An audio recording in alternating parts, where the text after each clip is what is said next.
குழந்தைகளின் படிப்பை மேம்படுத்தும் குளத்துப்புழா பாலகன். தமிழ்நாடு கேரள எல்லையில் உள்ளது குளத்துப்புழா என்ற ஊர். கொல்லம் மாவட்டத்தில் உள்ள இந்த திருத்தலத்தில் குளத்துப்புழா பாலகனாக சாஸ்தா அருள்பாலிக்கிறார். இது ஐயப்பன் அருளும் ஆறுபடை வீடுகளில் ஒன்றாகும். இங்கே ஐயப்பன் குழந்தையாக காட்சி தருவதால் பாலகன் என்று அழைக்கப்படுகிறார். கேரளத்தின் தென்கிழக்கு பகுதியில் கல்லடையாறு கரை ஓரத்தில் இயற்கை எழில் சூழ அமைந்திருக்கிறது இந்த ஆலயம். இது கேரள தேசத்தை உருவாக்கியதாக புராணங்கள் கூறும் பரசுராமரால் உருவாக்கப்பட்ட ஆலயம் என்பது குறிப்பிடத்தக்கது. இந்த ஆலயம் பல நூற்றாண்டுகளுக்கு முன்பு சேதமடைந்தது. இதையடுத்து இந்த பகுதியின் அருகில் உள்ள கொட்டாரக்காரா என்ற பகுதியை ஆட்சி செய்த மன்னன் தற்போதுள்ள இந்த ஆலயத்தை எழுப்பினான் என்று தலவரலாறு சொல்கிறது. அந்த வரலாற்றை இங்கே பார்ப்போம். கொட்டாரக்கரையை ஆண்ட மன்னன் ஒரு சமயம் ஓய்விற்காக ஒரு இடத்தை தேடி வந்தான். அப்போது காட்டுப்பகுதியாக இருந்த இந்த இடத்திற்கு மன்னன் வந்தபோது பசி உண்டானது. மன்னனுடன் வந்த பணியாளர்கள் 3 கற்களை எடுத்து வைத்து அடுப்பு உருவாக்கினர். அதில் ஒரு கல் மட்டும் சற்று பெரியதாகவே தோன்ற அதை வெவ்வேறு கோணங்களில் வைத்து பார்த்தனர். எப்படி பார்த்தாலும் அது பெரியதாகவே இருந்தது. உடனே அந்த கல்லின் மீது மற்றொரு பெரிய கல்லை போட்டு உடைக்கலாம் என்று பணியாளர்கள் கருதி அதன்படியே செய்தனர். ஆனால் அடுப்புக்காக உடைக்க நினைத்த கல் உடையவில்லை. மாறாக உடைப்பதற்காக பயன்படுத்தப்பட்ட மற்றொரு பெரிய கல் 8 துண்டுகளாக சிதறி போனது.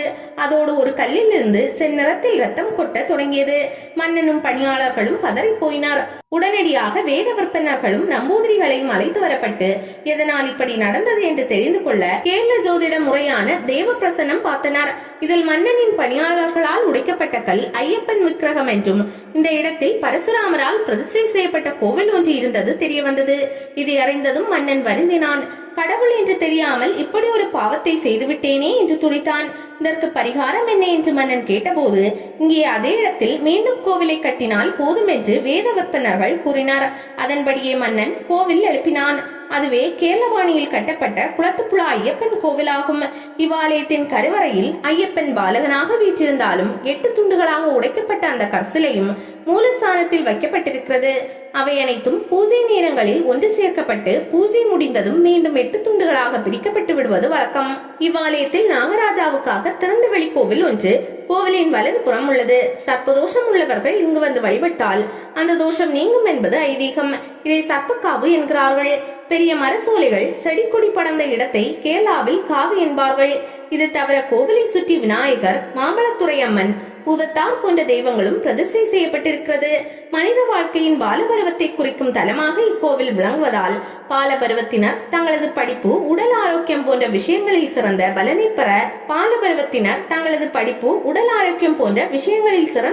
பெற இங்கு வந்து வழிபடுவது சிறந்தது என்கிறார்கள். இக்கோவிலில் மகர விளக்கு வைபவமும் சித்திரை விசு விழாவும் முக்கியமான திருவிழாக்களாகும். சித்திரை விசு திருவிழா 8 நாட்கள் விமர்சையாக நடைபெறும். சித்திரை முதல் நாள் யானை மீது சுவாமி வலம் வரும் நிகழ்வு பிரம்மாண்டமாக நடக்கும். அதே போல கார்த்திகை, மார்கழி மாதங்களில் சபரிமலைக்கு சென்று வரும் பக்தர்கள் இங்கு வந்து செல்வார்கள். அந்த காலங்களிலும் இக்கோவில் களை கட்டி இருக்கும். தை மாதம் 1 தேதி மகர விளக்கு பூஜையும் இங்கே மிக விமர்சையாக நடைபெறும். இவ்வாலயம் தினமும் காலை 5 மணி முதல் பகல் 12 மணி வரையும், மாலை 5 மணி முதல் இரவு 8 மணி வரையும் பக்தர்கள் தரிசனம் செய்வதற்காக திறந்து வைக்கப்பட்டிருக்கும். சபரிமலைக்கு பக்தர்கள் மாலை போடும் காலங்களில் இந்த கோவில் அதிக நேரம் திறந்திருக்கும் என்பது குறிப்பிடத்தக்கது. அமைவிடம் தென்காசியிலிருந்து 47 கிலோமீட்டர் தொலைவிலும், கேரள மாநிலம் திருவனந்தபுரத்திலிருந்து 60 கிலோமீட்டர் தூரத்திலும் குளத்துப்புழா திருத்தலம் உள்ளது. குழந்தை வரம் அருளும் யட்சியம்மா. இந்த கோவிலின் வலது பிரகாரத்தில் யட்சியம்மா என்ற பெயரில் அம்மன் அருள்பாலிக்கிறார். குழந்தை பாக்கியம் இல்லாத தம்பதிகள் இங்கு தொட்டில் ஒன்றை கட்டி இந்த அம்மனை வழிபட குழந்தை பாக்கியம் கிடைக்கும் என்பது பக்தர்களின் நம்பிக்கை. குழந்தை பாக்கியத்திற்காக தொட்டிலை கட்டி பிரார்த்தித்தவர்கள் குழந்தை பிறந்ததும் மீண்டும் ஆலயத்திற்கு வந்து குழந்தை உருவ பொம்மையை அந்த தொட்டிலில் போடுவார்கள்.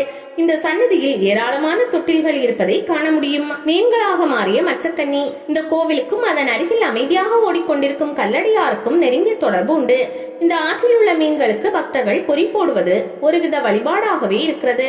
இந்த ஆற்றில் காணப்படும் மீன்கள் மச்சக்கன்னி எனப்படும் கடல் கன்னியின் வழிவந்தவை என்று சொல்கிறார்கள். புராண காலத்தில் மச்சக்கன்னி ஒருத்தி இங்குள்ள பாலகன் ஐயப்பன் மீது ஆசை கொண்டு ஐயப்பனையே மணமுடிப்பேன் என்று பிடிவாதமாக இருந்தாளாம். அவளை மணமுடிக்க மறுத்துவிட்ட ஐயப்பன் பின்னர் அவளது வேண்டுகோளுக்கிணங்க அந்த கல்லறை ஆற்றிலேயே இருந்து கொள்ள அனுமதி அளித்தார். அதன்படியே மச்சக்கன்னி தனது தோழிகளுடன் மீன்களாக இந்த ஆற்றில் இருக்கிறாள் என்பது ஐதீகம். இந்த மீன்களுக்கு இங்கு வரும் பக்தர்கள் மூலமே உணவு கிடைக்கிறது. திருவிழா காலங்களில் கோவிலில் இருந்தும் மீன்களுக்கு உணவு கொடுக்கப்படுகிறது. தோல் நோய் உள்ளவர்கள் இந்த கோயிலுக்கு வந்து வழிபட்டு இங்குள்ள மீன்களுக்கு உணவூட்டினால் நோய் தீரும் என்பது ஐதீகம். இந்த ஆற்றில் எவரும் மீன் பிடிப்பதில்லை. வெகு காலத்திற்கு முன்னர் வெளிநாட்டுக்காரர் ஒருவர் இந்த ஆற்றின் மீன்களை பற்றி அறிந்ததும் எள்ளி நகையாடினார். அதோடு வெடிகளை வீசி ஆற்றில் இருந்த மீன்களில் சிலவற்றை கொன்றுவிட்டார். அடுத்த சில நாட்களிலேயே அவருக்கு கண் பார்வை பறிபோனது. இதையடுத்து அவர் இவ்வாலயத்திற்கு வந்து குளத்துப்புழா பாலகனிடம் மன்னிப்பு கேட்டார். அதன் பிறகு அவருக்கு கண் பார்வை மீண்டும் கிடைத்தது. இதையடுத்து அந்த வெளிநாட்டுக்காரர் வெள்ளியில் பெரிய அளவிலான மீன் ஒன்றை செய்து இந்த கோவிலுக்கு காணிக்கையாக கொடுத்திருக்கிறார்.